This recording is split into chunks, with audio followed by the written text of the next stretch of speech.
Buenas, tengan ustedes muy buen día, los saluda Yanko y hoy día vamos a ver lo que es la orientación a objetos y básicamente para tener en cuenta cómo es que funciona este paradigma de programación. Eh, para que más adelante, por ejemplo, con los videos que se vayan subiendo, que van a ser lógicamente ya orientados a este paradigma y pues lo tengan más claro, ¿no? En primer lugar, debemos tener en cuenta que Python es un lenguaje que permite la programación estructurada, desde luego la programación orientada a objetos y también la programación funcional, que básicamente se basa pues en realizar funciones que den soluciones a problemas y de ahí se van llamando según el nombre de las funciones que se declaren. Y, por otro lado, la programación orientada a objetos centra su atención en la creación de objetos que contienen los datos y funcionalidades juntos, ¿no? Por ejemplo, podemos crear una clase en la que le ponemos un nombre, hereda de objetos, por ejemplo, y luego declaramos sus atributos en un método constructor y luego pasamos a definir funciones que nos den las diferentes funcionalidades que debe cumplir, en este caso la clase que queremos. Entonces, en primer lugar, tenemos que tener en cuenta qué es, cómo funciona y qué ingredientes tiene la programación orientada a objetos. En primer lugar, debemos saber qué es un objeto. Los objetos son claves para entender la programación orientada a objetos. Por ejemplo, si miramos a nuestro alrededor, encontraremos un sinfín de objetos, como por ejemplo un perro, un gato, un escritorio, televisor, bicicleta. Todos esos objetos, como su propio nombre lo dice, son aquellos que nos permiten definirlos como tal y como son. ¿Y cómo los definimos? Con sus atributos. ¿Y qué es un atributo? Básicamente, un atributo, o también llamado propiedad, son las características que puede tener un objeto. Por ejemplo, si podemos poner un ejemplo de objeto, un carro, que es lo más típico que siempre se pone como ejemplo, podemos decir que el carro tiene sus atributos. Puede ser marca, modelo, año, color, entre otras características que pueda tener. No, lógicamente hay que tener un poco en cuenta antes de hacer la programación orientada a objetos qué es lo que vamos a considerar para armar nuestra, nuestro diseño de lo que se va a hacer. Luego podemos tener en cuenta también, por ejemplo, que es un método. Básicamente los métodos son acciones o funciones que realiza un objeto. Por ejemplo, si nuestro objeto carro eh, puede tener definidos métodos como por ejemplo eh, manejar, frenar, si fuera posible volar.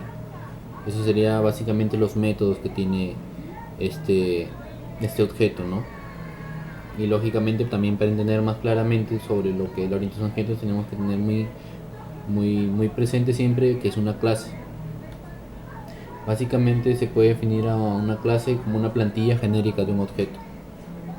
Por ejemplo, las clases nos proporcionan variables iniciales en las que podemos definir cada uno de los atributos y posteriormente se puede implementar su comportamiento, que es básicamente los métodos que se le puede incrustar, ¿no? Y por último, para tener muy en claro ya esto, tenemos que saber qué es una instancia. Básicamente podemos decir que una instancia es una copia específica de la clase con todo su contenido. Podemos instanciar una clase y heredar obtener todos sus métodos que trae esta clase, ¿no? Entonces ahora, por ejemplo, vamos a ver un ejemplo básico para que esto se entienda mejor. Por ejemplo, vamos a tener aquí dos archivos. Uno básicamente va a ser el principal y el otro va a ser el que se va a instanciar a este archivo para jalar todos sus las propiedades, todos los objetos, los métodos que tenga la clase. Por ejemplo, podemos poner una clase que le vamos a poner, por ejemplo, persona, y y esta clase va a heredar pues siempre de objetos. Básicamente esto ya es otro punto de la programación orientada a objetos que se basa en herencia, polimorfismo y encapsulamiento, que son los tres puntos claves para tener en cuenta bien la orientación a objetos. Entonces podemos aquí definir la clase, siempre lleva un nombre y lleva pues los parámetros que se le va a pasar en este caso. Este va a heredar de objetos, porque esta clase básicamente se va a centrar en eso. Luego definimos un método constructor que básicamente es el encargado de recibir las variables que se le van a pasar a la clase. En este caso podemos ponerle que esta persona tiene un nombre, tiene una edad, y por el momento solo eso para hacerlo muy rápido. Luego se preguntarán qué es self. Básicamente self en una función es aquella que se autollama cuando se genera o se pide esta función, ¿no? Básicamente se hace referencia a sí misma esta función. Entonces este método constructor vamos a ponerle sus atributos y los inicializamos con los valores que se nos pasen. En este caso self hace referencia a esta misma variable y le pasamos su parámetro. Entonces aquí ya tenemos inicializada nuestras variables para la clase persona. Ahora tenemos que definir funcionalidades o métodos. Básicamente le podemos dar un nombre a esta persona, le podemos pasar por ejemplo como siempre el parámetro, y esto es obligatorio porque siempre básicamente para hacer referencia a la misma función se tiene que poner self. Es como decir en otros lenguajes this, que es lo mismo, hacer referencia a la misma función o a la misma variable como que se utilizaría en otros lenguajes. Entonces aquí definimos la función, le ponemos por ejemplo dar nombre, y aquí ya por ejemplo como este es un método get porque nos va a retornar lo que nosotros le pasemos como parámetro, entonces vamos a retornar en este caso self.nombre. De igual forma para obtener la edad también hacemos lo mismo,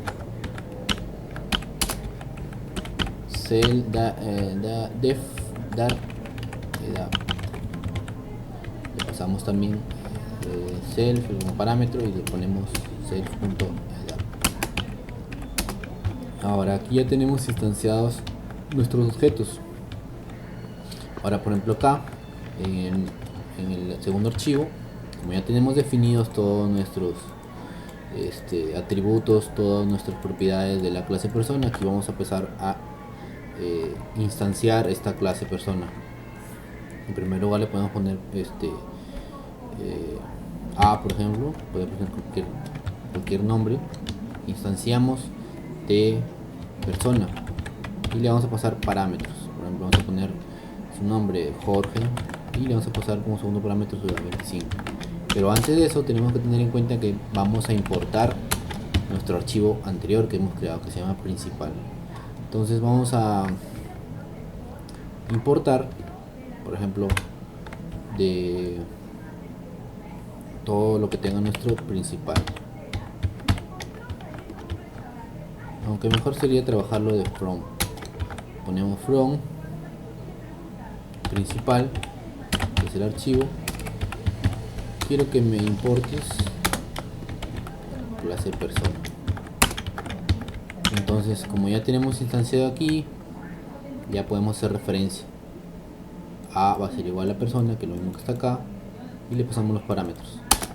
Ahora vamos a jalar los métodos que trae este objeto en sí. A punto, vamos a dar por ejemplo dar nombre, y aquí ya obtenemos el nombre que le estamos pasando como parámetro acá, que sería Jorge. Nos vamos a nuestro terminal, vamos a entrar a escritorio y ejecutamos python objetos.py. Ahora no nos debe salir ningún error, y como vemos no sale nada de errores, todo va bien. Si por ejemplo cometiéramos un error aquí de esto, lógicamente nos saldría un error, pero como todo va bien, entonces es que decir que vamos hasta ahorita todo normal. A ver, ahí está. A ver, espérense. Vamos a hacer un reset acá. Vamos a limpiar esto un poco. A ver, sistema 3.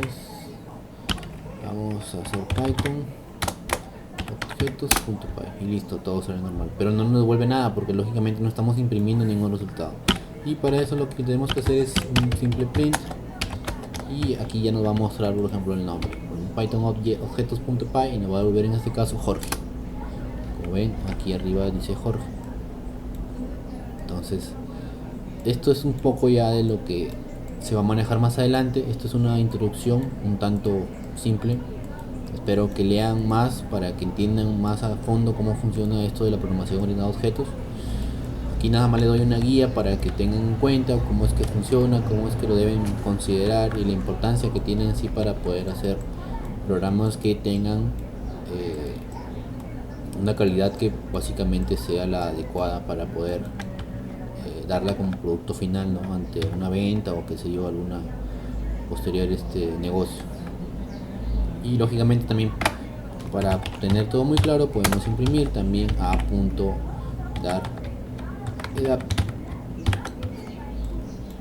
Entonces aquí ya damos los dos datos, tanto el nombre como la edad.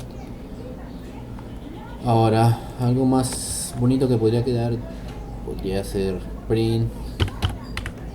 Vamos a poner aquí tu nombre es.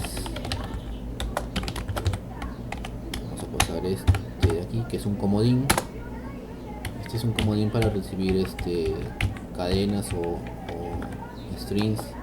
Tu nombre es tal y tu edad es. Le pasamos a otro comodín.